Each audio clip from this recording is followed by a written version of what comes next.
Hi, I'm Helene Kiser, your writing Sherpa and founder of the Butterfly Blueprint, and these are my 5 ways for growing every day. Number 1, you must spend time by yourself. And I don't just mean time away from others, although of course that's part of it. I mean you need to spend time in your own mind. You need to go somewhere, take a walk, go to a coffee shop and just sit and people watch. No social media, no phones, no movies, no books. That's a hard one for me. But just nothing but you and your own mind. Think of it this way. How can we be close to our friends or our family members if we are not spending time with them? This is a way for you to spend time with yourself, to let your mind just do what it wants to do. So often we are forcing our schedules and our rules and our date books and our to-do lists on our minds, and we never get a chance to actually think our own thoughts. So schedule this time for yourself like it's any other appointment. It's that important. Spend time with yourself, and you'll discover all kinds of things that you didn't know you knew. And this is a way, the most important way really, to grow every day is to learn yourself better. Number 2, write a personal mission statement. This is one of the biggest mistakes I see with the clients that I work with, is that they are all in a rush to create all kinds of content, social media and blog posts and their website and white papers and so on and so forth, and they haven't ever taken the time to take a step back and figure out what are they all about as a brand.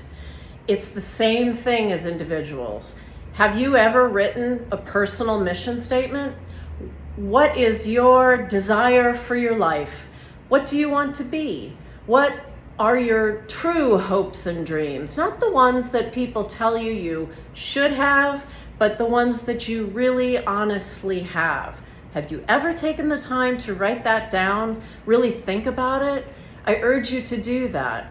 It's mind-blowing sometimes when we really remove all other input from our lives, the input from other people, the input from media, and just think, what do I want to be? What kind of a person do I want to be? What do I want my life to look like? Write that mission statement down and then review it every 6 months to a year. If you do it sooner than that, you haven't given it enough time. And if you do it longer than that, then you're not checking in on yourself enough. But it is the clearest way to figure out what is the way in which you personally want to grow, because no one else can tell you how to do that. There's all kinds of gurus who have all kinds of answers, and they say if you follow XYZ step, you're going to end up just like me.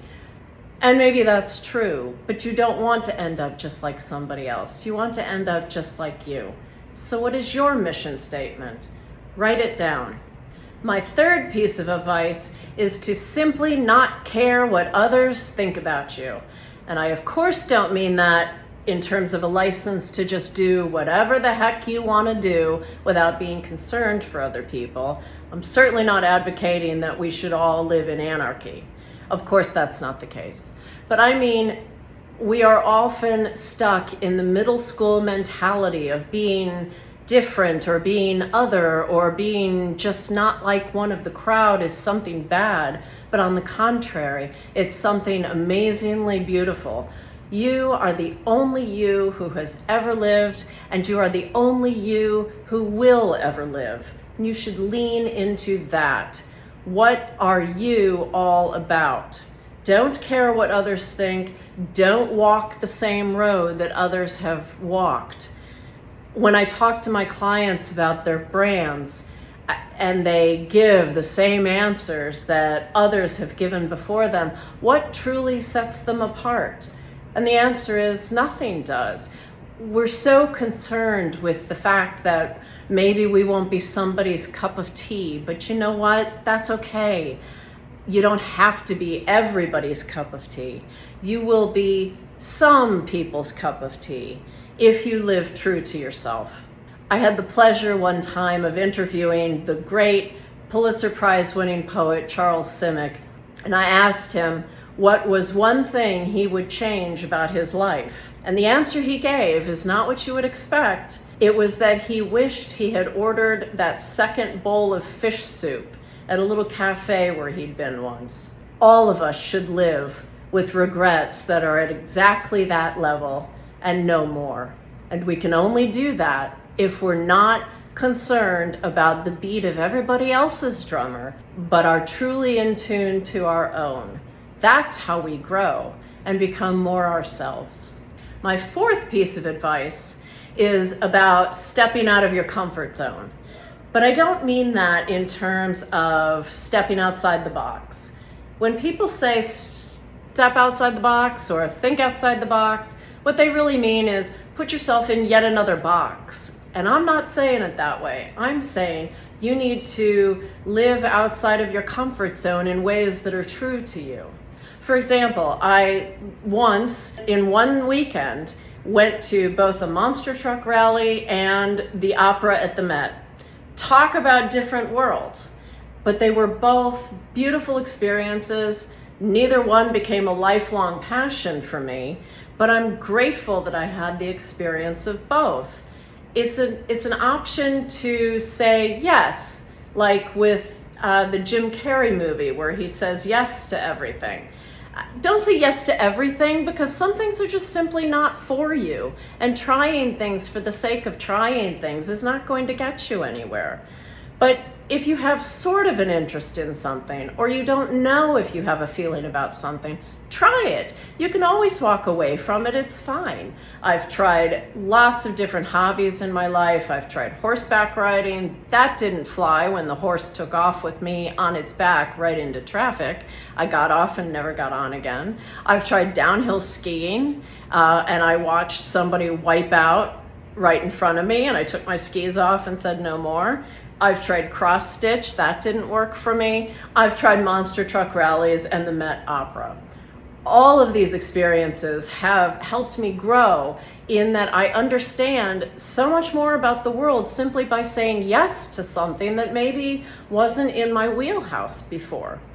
You learn so much about people and about yourself by trying new things. So to the extent that it is not totally against who you are. Like, I'm never going to get on a motorcycle and drive 90 miles an hour down the highway, because that's just not me.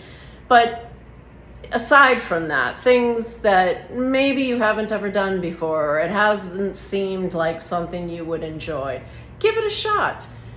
Try different foods. Just be open to new experiences, whatever they are.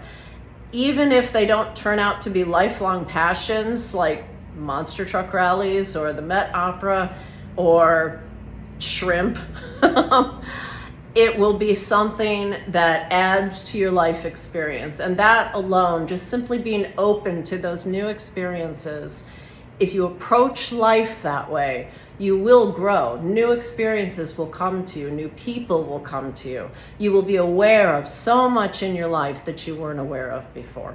My final piece of advice is probably something that won't surprise you, and it's to read. Have you ever traveled around the world on a boat?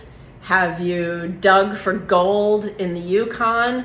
Have you been on the Amazon River hunting for snakes? Have you looked for orchids in the deep keys of Florida?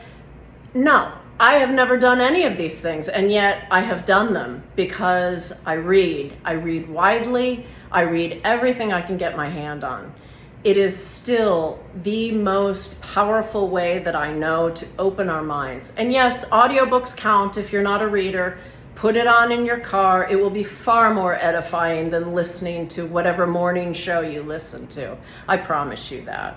The books that we have that are given to us by writers out of their imagination or out of their experience allow us to live vicariously in a way that still we can internalize and make it part of ourselves. I have so much of my inner world to thank books for, because that's where I've gotten them from. I've been all around the world. I've been all kinds of characters. I've lived all sorts of lives simply because of the books that I've been given to read. If you don't read, then you're not any different from somebody who can't read. There's no practical difference.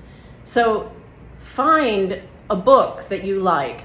Go to the library. When is the last time you have been to a physical library or a bookstore and just browse the shelves? Start in a place that's familiar to you and see what other books are there. See what catches your eye. Look at the display tables. Read the backs. You'll be amazed at the enormity and the variety of things that pique your interest. And especially in a library, it doesn't cost you anything. The library cards are free, my friend. It's the world's greatest invention. We pay for this out of our tax dollars. Use it. Go see what's there. Pick it up. Peruse it. Give it a read. Give it a chance. It will open your mind to worlds we could not possibly be part of. And what better way is there to grow than to do that?